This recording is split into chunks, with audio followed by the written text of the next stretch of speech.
திருவாரூர் அருகே வெளிநாட்டிற்கு வேலைக்கு சென்ற இளைஞர் கடத்தப்பட்ட நிலையில் காவல்துறையின் துரித நடவடிக்கையால் பத்திரமாக மீட்கப்பட்டுள்ளார். திருவாரூர் அருகே மூவாநல்லூர் வெட்டிக்காடு பகுதியைச் சேர்ந்த 24 வயதான முகேஸ்வரன் கடந்த 2 ஆண்டுகளாக தாய்லாந்தில் வேலை பார்த்து வந்துள்ளார். கடந்த 8ஆம் தேதி மீண்டும் தாய்லாந்து சென்ற நிலையில் ஏஜென்ட் மூலம் மியான்மர் சென்றதாக கூறப்படுகிறது. இந்த நிலையில் சிலர் தன்னை கடத்தி வைத்திருப்பதாகவும் விடுவிக்க 6,25,000 ரூபாய் பணம் கேட்பதாகவும் முகேஸ்வரன் தனது தந்தைக்கு தொலைபேசியில் தெரிவித்துள்ளார். இதுகுறித்து அவரது தந்தை அளித்த புகாரின் பேரில் வடுவூர் காவல் ஆய்வாளர் ராஜேஷ் கண்ணன் தலைமையில் விசாரணை தீவிரப்படுத்தப்பட்டது.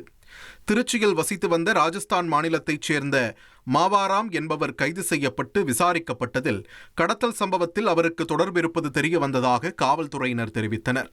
மேலும் மியான்மரில் உள்ள கடத்தல்காரர்களுடன் காவல் ஆய்வாளர் தொடர்ந்து பேச்சுவார்த்தை நடத்திய நிலையில் காவல்துறையின் நடவடிக்கையை தொடர்ந்து முகேஸ்வரன் கடத்தல்காரர்களிடமிருந்து பத்திரமாக மீட்கப்பட்டார். தற்போது அவர் விமானம் மூலம் சொந்த ஊர் திரும்பி வருவதாக காவல்துறையினர் தெரிவித்துள்ளனர். இளைஞரை மீட்க நடவடிக்கை எடுத்த காவல் ஆய்வாளர் ராஜேஷ் கண்ணனை மாவட்ட காவல் கண்காணிப்பாளர் சதீஷ்குமார் பாராட்டினார். உடனே இந்த அளவு பறந்துக்கிட்டு 5-6 ஆளும் கிளம்பி சக்குன்னு எங்களோட வந்து ரொம்ப பாதுகாப்பாக என் பையனை அங்கே எல்லாரையும் மறைச்சி பிடிச்சிட்டாங்க. பிடிச்சோடனே பணம் கொடுக்குறாப்புல கொடுத்து அந்த பையனை காட்டியும் அப்படி உள்ள அந்த ஆளுகளை பிடிச்சி இது வச்சிருக்காங்க.